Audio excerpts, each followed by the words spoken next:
Itu harga yang pernah saya jual tuh 1.500.000. Dan saya juga di rumah biasanya dipesan dulu baru saya buat.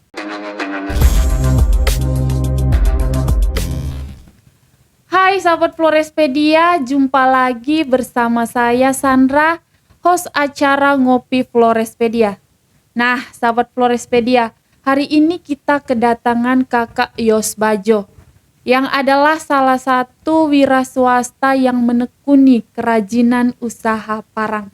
Mau tahu apa cerita dari Kakak Yos Bajo? Mari kita langsung mendengarkan penuturan dari Kakak Yos Bajo. Hai Kakak Yos Bajo, apa kabarnya Kakak? Pasti baik, kabar baik selalu. Oke. Mungkin sambil menikmati kopi yang telah disediakan nih Kakak. Kakak sambil memperkenalkan profil singkat kepada sahabat Florespedia. Baik, sebelum saya memperkenalkan diri, saya satu teguk dulu ya. Oke Kakak. Baik, terima kasih. Saya Yosef Bajo, biasa disapa Yos Bajo. Saya sementara kerja di pendamping program Keluarga Harapan, bertugas di wilayah Kecamatan Bola, dan di waktu kosong saya mengisi dengan kerajinan parang seperti itu. Mungkin nih Kakak, sahabat Florespedia masih penasaran dengan profil singkat Kakak. Apakah Kakak sekarang sudah punya pasangan atau belum nih? Ya, pasangan yang jelas saya sudah menikah, sudah punya 2 anak, satu sudah TK, satu masih 2 tahunan, putra putri, sudah satu pasang. Oke, sahabat Florespedia. Nah, Kakak, sejak kapan sih Kakak mulai menekuni usaha kerajinan parang ini? Baik, kalau sejak kapan, yang terakhir mungkin sejak 2020 ya. Karena dunia seperti yang saya geluti sekarang sebenarnya sejak dari SD saya sudah bergabung dengan kakak dan juga orang tua. Tapi untuk terakhir itu sejak 2020, sejak Covid memanas, lagi puncak-puncaknya Covid, ya awal-awal 2020, sejak kita dirumahkan semua, sehingga pada waktu itu saya bingung mau buat apa di rumah, sehingga muncul ide saya harus buat parang nih, saya harus buat pisau nih. Sudah saya tekun itu dan puji Tuhan prospeknya baik sehingga ya berjalan sampai hari ini. Seperti itu. Oke Kakak. Nah, sahabat Florespedia, Kakak Yos ini menekuni mulai dari awal Covid melanda ya, tahun 2020. Nah, ya seperti yang saya dengar tadi, Kakak Yos bilang ini adalah turun temurun nih, jadi bisa dibilang sebagai warisan. Ya. Oke. Jadi kenapa Kakak memilih kerajinan parang ini sebagai usaha yang Kakak tekuni sampai saat ini? Yang pertama mungkin karena sudah tahu sejak kecil sudah bersama dengan orang di rumah, kakak dan orang tua, sehingga mungkin jadi sudah ada bekal ya, sehingga ya sudahlah saya harus buat parang. Yang berikut sebenarnya barang ini apa ya, mau dibilang warisan leluhur tadi. Akhir-akhir ini kita untuk di Sika ya, di Sika itu ada 2 desa, 2 tempat, yaitu di Nele, di Halat dengan di Keduair. Itu sudah generasi yang melanjutkan tradisi ini sebenarnya sudah agak berkurang, artinya lebih cenderung orang tua, generasi milenial hampir tidak ada, sehingga saya juga punya niat dan punya keyakinan bahwa lebih baik barang ini harus dikembangkan. Nah, saya juga secara pribadi tidak buat atau tidak, bukan ego hanya ego pribadi saja. Saya buat parang ini, saya selalu bermitra dengan teman-teman di Halat, kadang Keduair dan Halat, karena kami selalu kerjasama. Habis itu cerita soal, oh ini harus buatnya model seperti ini. Oh ya, di pasaran itu yang model seperti ini lebih banyak dipesan kayak begitu. Habis itu cerita soal ini barang harus atau tradisi ini harus dilanjutkan ke generasi muda gitu. Oke. Nah, sahabat Florespedia yang di luar sana nih, khususnya generasi milenial nih, mungkin kalian belum tahu. Ternyata kerajinan parang ini juga adalah salah satu warisan leluhur. Nah, jenis-jenis parang apa saja sih kakak yang kakak tekuni selama ini? Mungkin akhir-akhir ini saya sering orang bilang tes ketajaman parang sehingga cenderung keluarnya itu saya pembuat atau pengrajin parang. Sebenarnya banyak yang saya buat kayak sabit, parang rumahan.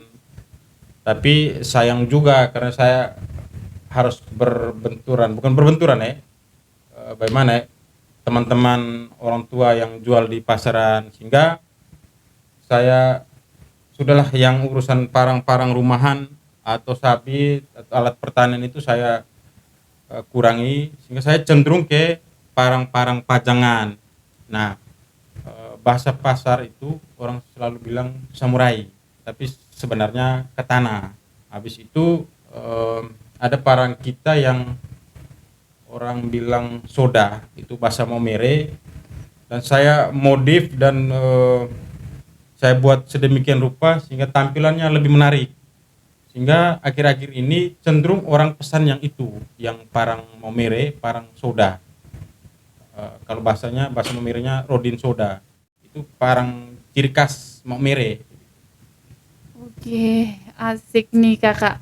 Saya sendiri sebagai generasi milenial nih baru baru sadar dan baru tahu nih dari kakak, ternyata banyak jenis-jenis parang nih yang ada di Maumere. Ya, benar-benar. Oke kakak.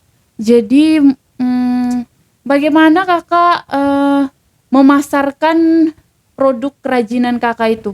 Ya, untuk pemasarannya banyak juga, memang ada yang datang ke rumah langsung karena mereka sudah tahu kalau saya itu buat pisau, buat parang. Dan kita generasi milenial kita tahu yang dunia medsos, media sosial itu memang pas untuk kita bisa pajangkan hasil karya, sehingga akhir-akhir ini sejak awal 2020 itu ketika saya buat parang dan saya tes dan mungkin beberapa video mungkin publik sudah lihat, itu saya pajang di Facebook dan juga Instagram. Dari situ banyak pesanan mengalir. Berarti kakak sudah menjual atau memasarkannya tuh lewat beberapa media nih, media sosial seperti Facebook dan juga Instagram. Mungkin kakak bisa memberikan nama Instagram untuk sahabat Florespedia nih. Mungkin yang penasaran dan mungkin juga ada yang mau memesan parang-parang pajangan dari kakak Yos. Baik, untuk Instagram terakhir ini agak bermasalah sehingga saya cenderung ke Facebook. Yos TTG nama akun. Yang berikut mungkin juga buat teman-teman tahu, kami di Sika itu ada komunitas Akusika. Ada beberapa produk saya juga dipajang di sana, di gerai Akusika di Pasar Bongkar ya, tempat Cindramata itu.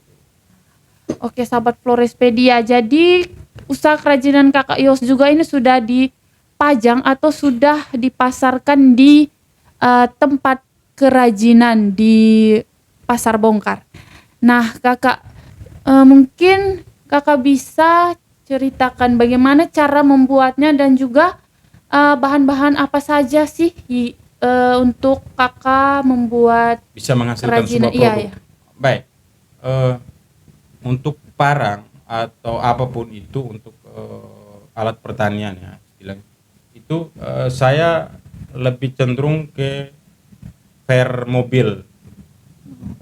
Ada juga dari bar sensor, ada juga dari baja yang jenis lain, misalnya ini klaher atau bearing, tergantung pemesan. Nah, tapi lebih banyak atau cenderungnya itu fair mobil. Untuk bahan baku di Sika banyak. Saya biasa beli di tempat besi tua. Nah, untuk bisa menghasilkan sebuah produk parang itu, saya kerjasama dengan teman-teman di Halat. Dari per mobil yang utuh itu, saya harus antar ke Halat untuk kemudian mereka buat plat, titik jadi plat, yang kemudian atau selanjutnya baru saya bentuk polanya atau model sesuai dengan pemesan seperti itu. Itu sebenarnya ini hari ini. Kalau dulu itu kami buat olah sendiri, tapi karena dengan kesibukan dan juga kerjaan sehingga terpaksa harus bangun kerjasama dengan teman-teman dari Halat seperti itu. Oke Kakak. Kakak, apakah eh, dari para konsumen nih Kakak, apakah itu mereka mempunyai apa ya, model tersendiri atau kayak request gitu? Ya, mereka pesan, dan saya juga di rumah biasanya dipesan dulu baru saya buat, karena mungkin dengan kesibukan dan juga saya tidak mau saya buat dan selanjutnya orang oh yang ini tidak nih, yang ini saya tidak suka ya begitu, sehingga saya memilih untuk dipesan dulu, mungkin dikasih dengan gambar atau pola pola baru saya buat seperti itu. Saya tidak buat dan dipajang di rumah, tidak. Saya cenderung untuk buat karena dipesan, dikasih gambar baru saya buat seperti itu. Oke, berarti sesuai pesanan. Ya, sesuai pesanan. Oke Kakak. Terus kira-kira harga dari kisaran harga nih Kakak untuk parang-parang tersebut tuh mulai dari berapa? Baik, kalau soal harga agak privasi, tapi buat saya biasa saja sebenarnya. Di rumah biasanya kalau parang yang biasa atau orang bilang parang rumahan itu 150, 200. Kalau sudah parang atau pisau pajangan atau istilah kita di sini bilang untuk jaga diri, itu biasanya dari 300 sampai dengan itu pisau 300 sampai 500-an. Kalau parang 800 sampai dengan 1.500.000-an. Itu harga yang pernah saya jual itu 1.500.000 seperti itu. Oke Kakak. Nah, berdasarkan pengalaman nih Kakak, apakah sudah ada yang memesan dari luar Maumere? Ya banyak, dan cenderung kalau yang namanya pesan itu 90% itu dari luar. Jakarta ada sudah 5-6 buah parang, rote, paling banyak itu Kabupaten Kupang, itu 30-an. Sorry, Larantuka 48 parang. Itu tahun lalu, ya persis tahun lalu. Seperti itu. Kalau di Kota Maumere juga banyak, tapi tidak sebanyak yang pemesan luar. Karena mungkin mereka bilang untuk jaga diri di tempat rantau seperti itu. Dan cenderung mereka pesan yang parang yang panjang. Oke Kakak. Nah, sahabat Florespedia, ternyata kerajinan dari Kakak Yos ini sudah menyebar di beberapa kabupaten nih di Provinsi NTT. Buat teman-teman, tunggu apa lagi? Ini juga salah satu bukti bahwa kita mempertahankan budaya kita nih. Nah, Kakak mungkin Kakak bisa memberikan sepatah kata dua untuk generasi milenial nih, karena kebanyakan generasi milenial saat ini nih sudah lupa dengan warisan-warisan dari leluhur nih. Baik, saya awal sekali pegang alat-alat untuk kerja ini, banyak yang kayak nyinyir. Oh itu pekerjaan kasar. Saya bilang sudahlah, mungkin dari dulu saya sering bergelut dengan dunia kasar sehingga buat saya barang biasa. Nah, saya coba ajak dengan adik-adik ponakan untuk bantu. Itu sebenarnya sengaja bahwa barang ini harus dibiasakan. Ternyata mereka merasa bahwa ini kasar, mereka tidak mau. Saya sampaikan bahwa sesungguhnya barang yang kasar ini nilai jualnya tinggi. Karena kita, ya masa kita hari ini harus ikuti pola lama atau dengan mengikuti tradisi-tradisi yang itu saja gitu. Kita harus berinovasi kayak gitu. Nah, buat adik-adik dan juga mungkin teman-teman, barang ini sebenarnya kekayaan intelektual kita, orang tua dulu, nenek moyang, yang harus dipertahankan sebenarnya. Kita tugas hanya untuk mempertahankan, mudah sebenarnya. Dan jangan merasa bahwa ini pekerjaan kasar atau pekerjaan ini harusnya pekerjaan orang tua nih. Itu keliru sebenarnya. Jadi saya mengajak teman-teman, marilah kita kembali harus melihat tradisi-tradisi yang sudah tidur, atau mungkin yang sementara berjalan tapi sudah terseok-seok kayak begitu. Mari kita hidupkan kembali. Dengan campur tangan milenial, saya berpikir bisa sangat berguna dari sisi ekonomi. Seperti parang ini di pasaran itu kan 100, 150. Sementara ketika saya poles sedikit, saya jual di media sosial, ternyata harganya luar biasa sampai jutaan. Jadi misalnya 1 bulan dengan 1 parang saya sudah 1 juta, 1 bulan 1 juta. Kalau 2, ya 2 juta. Apalagi kalau sudah puluhan ke belasan gitu. Sehingga saya mengajak teman-teman, adik-adik sekalian, jangan malu menggali atau melanjutkan tradisi-tradisi yang menurut kita hari ini bahwa ini sudahlah, ini pekerjaan orang tua atau ini orang kasar yang pegang, atau buruh kasar lah katakan begitu. Tidak boleh malu seperti itu. Oke, nah sahabat Florespedia, kita tidak boleh malu nih untuk mempertahankan budaya dan warisan dari leluhur kita nih.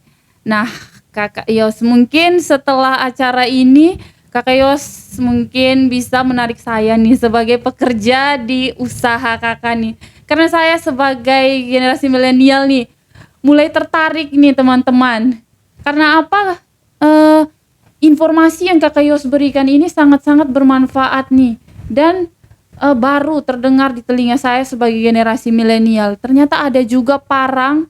Saya pikir cuma ada keris Bali, Kakak. Ternyata ada juga parang-parang, dan juga itu salah satu warisan leluhur yang ada di Maumere. Nah, buat sahabat Florespedia nih yang masih penasaran dengan cerita dari Kakak Yos Bajo, silakan tinggalkan pertanyaan atau kesan maupun pesan untuk Kakak Yos Bajo nih di bawah kolom komentar di channel YouTube ini. Nah, di akhir acara saya Sandra bersama Kakak Yos pamit undur diri. Sekian dan terima kasih.